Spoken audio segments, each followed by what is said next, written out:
much one extreme. So, there was cuts I was making. Well, first of all, if you want to get into it, how did this come about? It's kind of crazy because this is kind of like a hot scoop. Yeah, let's. All right, so let's get into it. First of all, I've never been a Netflix darling. The special that I was lucky to get to make with a Steadicam in 2015, 7 years into my career, was a miracle. They were looking for something different with continuity, and it was like a year after Birdman came out. So I'm like, what if somebody shot a special like that in one take? Yeah. And all I had was one show at the Ice House. I wasn't that good. The difference between a 7 or 8 year comedian doing an hour special and 15 years, right?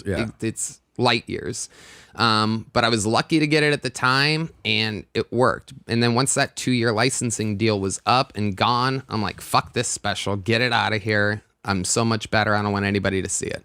Right. So, and it seemed like they weren't knocking at the door anyway. I think they have a thing with likable people, or a thing that they can see, or something that tests well, or whatever.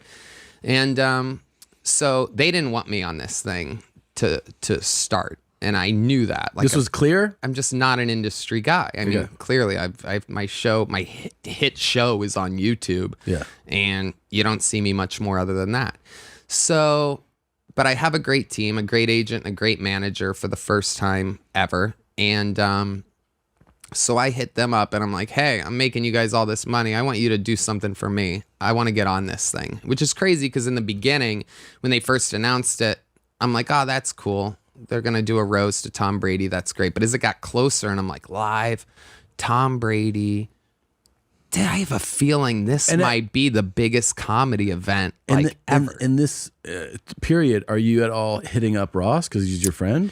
I did hit up Ross when they first announced it to congratulate him. And I feel like he thought that I was going to ask to get on it. But honestly, at the time, again, this was like 2 months before, I was just like, oh, that's cool. Congrats. This could be the start of a cool era of roasting on Netflix. But then as it got closer, I realized like, no, this could be like the biggest, coolest, craziest thing ever. Like so my tone on it just changed. And I didn't just want to hit up Ross and be like, hey, get me on this thing. He knew that, I'm a great guy for the job. If it's live on Netflix, who better than the guy that roasts people live every week on a big ass show in front of a big ass audience that happens to do arenas, which is where this is being shot a few days before I do it anyway. Plus I've written on the last 10 Comedy Central roasts. Plus I've done crazy roasts myself. And so it was kind of like all that mixed together. And then I was mentioning it to Joe that Netflix is doing this Tom Brady roast. And he goes, I'll message Tom Brady. Joe. Really? Joe's like, I'll message Tom Brady for you. I'm like, really? You do that? And sure enough, he does. And he says, Tony's the best. He sent me a screenshot of it. Tony's the best roaster in the world. You got to have Tony Hinchcliffe. Check out this clip of Tony Hinchcliffe. He sent him me roasting Snoop Dogg. It's a good one. And he sent me the picture, the screen grab. And Brady goes, I'm going to send this right along. Looks great. And still nothing. Still they weren't budging. Damn. Yep. And guys. People hate you. I know. It's not as easy. I know. Not all of us are fucking darlings like you fucking chubby-headed fucks. Anyway, so... We should tell you our story. I think it'll really frustrate you. I think you hate our story. Oh, well. No, I'll tell you when we're done. I'll tell you if it's anything like the set, I probably would hate it. No, I'm kidding. Yeah, you guys phoned it in like an Israeli airstrike. I'm joking. Anyway. No, Bert was lip syncing my set and his set at the same time. Tell me. Okay, anyway. Wait. So this is pretty huge in the fact that the guy who is the roast is about, happens to be one of the most powerful, most famous people, is like, I like this guy, and still nothing. Right. Which for everybody, there's no way anybody could possibly know. What they do on these things is they tell you, because Comedy Central did this forever to me. They go, look, we're not the ones booking it. It's the person who's being honored is booking it. Right. So, if Rob Lowe or Justin Bieber or Alec Baldwin or you name it doesn't, which they're not going to say yes. Yeah. Because they want their favorite comedians that they've seen on the on the big thing. Anyway, so still nothing. Now we're a few weeks out, but so they want Dana White for the thing because Tom loves Dana White. So Dana White hits me up right before we tape a random Monday Kill Tony. And he goes, hey, they want me to do this Tom Brady roast. Can you help me? You're my head roast advisor. I've worked with him before on something where he had to do comedy.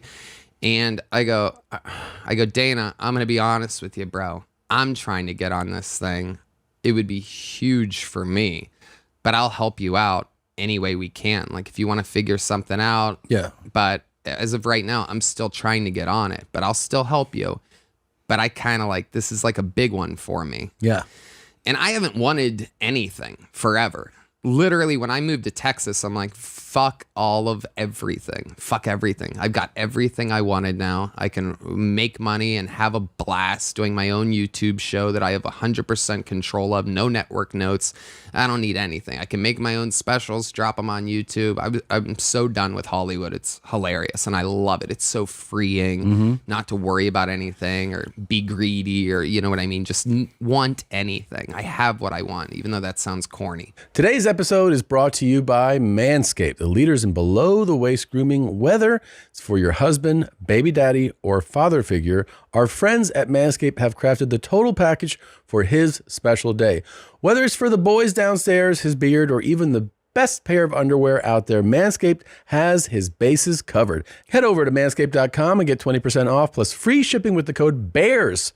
From daddy to zaddy, trust Manscaped. And I got to tell you, there is no better feeling than feeling like the person significant to you cares about your genitals and your grooming. It shows you, I want the thing that you have in, around, and inside of me. And if you take care of it, there's a better chance that I'll give it a lick.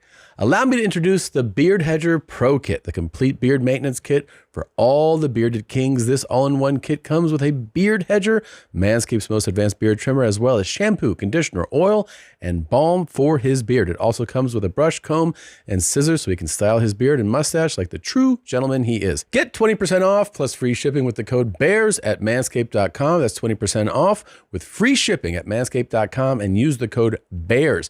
Never forget where you came from, if you know what I mean. Happy Father's Day from Manscaped. Shout out to our favorite sponsor, True Classic, for making us fellas look and feel good no matter how we move. Elevate your style this summer with True Classic, where timeless pieces meet modern comfort. Our sponsor, True Classic, is here to help you make it a summer to remember in clothes you will never forget. For a limited time only, get 25% off when you shop now with our exclusive link at trueclassic.com/bears. It is tough to find a t-shirt that just fits your body right. And for some reason, whether you're thin or chubby or grotesque, True Classic just fits you perfectly. Designed to accentuate your best features, True Classic shirts are tailored for a perfect fit, snug in the arms and chest, with just the right amount of room in the midsection. The best part is that True Classic sells premium products at an affordable price. You can get their best-selling t-shirts, hoodies, jeans, and more in 3, 6, and 9 packs. So if you're ready to upgrade your closet, shop now with my exclusive link at trueclassic.com/bears and save up to 25% off with your first order. Discover the perfect blend of summer vibes and timeless elegance with True Classic. Shop now and elevate your summer wardrobe with ease. Anyway, but here I am all of a sudden like, fuck, I want to fuck this roast up. I want to fucking wreck this shit. I'm the guy for the job. So, and then it gets closer. My agent, who's fantastic, Marty Lesack at UTA, applies the pressure to this EP. He's like this old-timey legend who, you know, reps Will Ferrell. And like, I have no, I'm like these agents and managers, naughty youngest kid. They all rep like the cleanest people. Seinfeld, Gaffigan, Nate Bargatze, like all these people that wear suits and like only talk about having grandchildren or whatever. And I'm like their naughty bastard kid that they kind of root for and like, because it's like he's a renegade. He's making this money different ways. It's not whatever. Anyway, he got excited and applied the pressure to the people over there at Netflix. And then the Dana thing hit, Jeff hit, Tom Brady hit, and this little storm started. So it ended up being, okay, we have an idea for you. Let's do a thing called, and first Jeff warned me, he's like, keep an open mind when we pitch you the idea that we're going to pitch you over this Zoom call, which I'm like, oh, fuck, here we go. I'm going to come out on a unicycle and clown makeup and not get to do a joke. And they're like, we want you to do a thing called Kill Tommy. And I'm like, what? And I'm like trying to play it cool because I'm like, are you guys going to let me brand my podcast on this fucking diabolically huge comedy event? Like, this is what I'm thinking. They're like, yeah, and you pull a name out of a bucket and it's going to be Dana White sitting next to you and it's good for Dana because he'll only have to do a minute and da-da-da-da. And I'm like, this is fucking crazy. And I go and I get to roast and they're like, well, you know, there's people at your table that you can make fun of. I go, you guys want me to make fun of the greatest fighters in the world that haven't been set up or made fun of, and Dana White, who runs the only sport that I like sitting next to the octagon for? Yeah. You're gonna fuck up the only existing good relationship that I love in the world? You want me to just light up people at my table? They're like, yeah, well, you get a minute. You could get like a minute. Like, so Dana gets a minute and I get a minute? I'm like, eh. So, you know, I had to fight the entire time up until rehearsal 24 hours before, which a rehearsal was just like a blocking. They're just seeing how everything looks on camera, and me and Dana are sitting there. And the short version of the story is like, you know, I go, you guys have got to let me cook here. And I'm like not arguing with this executive producer lady or Jeff. It's kind of like, you know, I'm kind of like, guys, this is like, I can do this. Let me show you what it would look like. Okay. And one person's like, we see it as a desk piece. Stay at the table. I'm like, I hear ya, but maybe I'm crazy here. This is literally what I said. And I saw my boys, Jerron Horton and Benji Aflalo, who are two writers for the roast that I got into writing roast jokes again a fucking decade ago. So these are like it seems like they're working for them, but they're kind of like my fucking like interior soldiers that, you know, are, you know, not owe me anything, but we're all fucking homies. Yeah. Anyway, they walk into this blocking rehearsal. So now I have like numbers a little bit, right? And there's all these stand-ins that are sitting there with your guys's things on the dais. Yeah. Like Bert Kreischer and Kevin Hart is some, you know, different black guy standing there. They're looking for like camera blocking, all this shit. And I go, here's what it would look like. All right. So Dana White, da-da-da-da, ba-ba-ba-ba. And then I go, fuck you, bitch. And I start walking, right? And I go, here's the stool that Aaron Hernandez kicked out from under. I start showing them jokes, which I didn't do the whole time because you don't want other writers or anybody to hear any of your actual material. Yeah. I mean, they could hear your guys' material, but I mean, my good material, I didn't want them to hear any killer jokes that I had written. Yes. Because, you know, it's a sneaky business, especially in Hollywood. That's why, one of the many reasons why I got the fuck out is like, make your own shit, save it for you, enough giving it away. So I wasn't doing any of my jokes during the blocking thing. And they're like, come on, Tony, show us what you're going to do. And how far ahead were you doing, like, were you prepping the jokes? So what's crazy is that I put together a small 4-person army immediately. I treated this like I had my own fucking, like I was on the thing, like I was going to do a full set immediately at my giant fucking, you know, office that I have. Anyway, so like I treated it, and maybe it's not necessarily manifestation, but it was extreme preparation. Another place where we differed. Keep going. Oh, preparation? Yeah. Preparation H, maybe. Am I right? Hemorrhoid guys? No, I'm kidding. Anyway, but I really did. And I was obsessed with it. And, you know, it was kind of crazy because I'm like, holy shit, I am only obsessing about this right now. But if it goes good, it'll give me 4 or 5 days to obsess about my show at the Forum, which I had already put a lot of effort into before the roast thing. So it's kind of crazy because I put all my chips into this roast, which is crazy because, again, I knew I was 2 hours into the show at this point because that's important. And I figured that out. I know that about roasting because the deeper you're in, the more you have to kind of cut or readjust.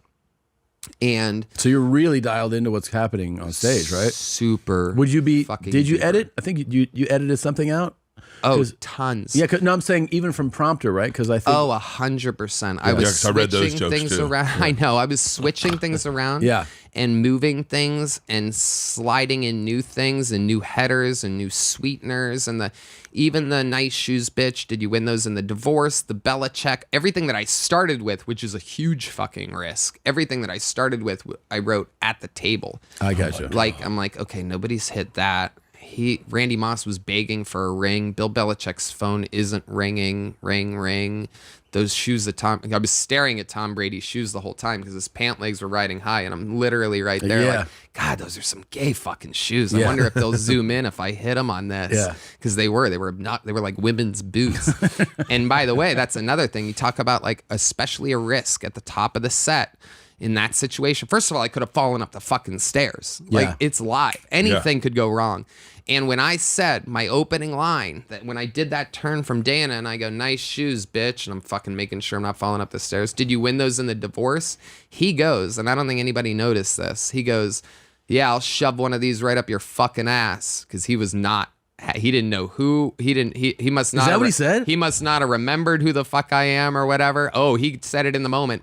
And if you watch that roast, if you watch it, you can't really see it there because the pant legs are down, but they go high. They're so gay. Yeah.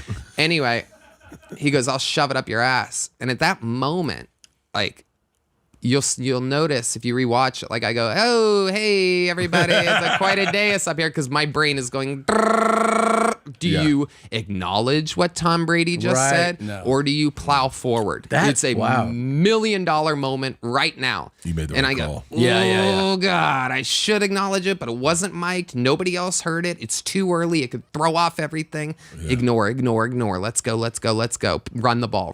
I always go back to like football or UFC analogies. Anyway, so I ignore that, which is fucking great that I did because I've made those mistakes before on shit. You know? That's the difference between guys that are doing a roast for the first time and guys like you have been doing it for fucking 15 plus years. Yes, exactly. And again, Kill Tony helps. Everything helps. You have to know what to ignore and what to move on. Keep the momentum going. That's the thing for performing regular shows too. Especially when you're doing stand up in arenas, sometimes you hear something or see something and your brain in a moment has to go, is that worth acknowledging? Because you realize 15,000 people didn't see that. Are you going to derail the show? Exactly. And unless it's like noteworthy, you let things slide. And you have to. Exactly. And then all of a sudden people at home are like, what the fuck is he talking about? Yeah, what are you talking about? Say? Like, I bet you'd love to do that, Tom. Yeah. Like, huh? Do what? That's not the only thing you want to shove up my ass. Yeah. Like, What was your next joke right after that? After the shoes up the ass, I went straight to because the positioning had changed. So like so many things changed. Originally I had Kevin Hart's shadow, Randy Moss. That's not your shadow, that's Randy Moss. But now Gronk was sitting in between, or no, not Gronk.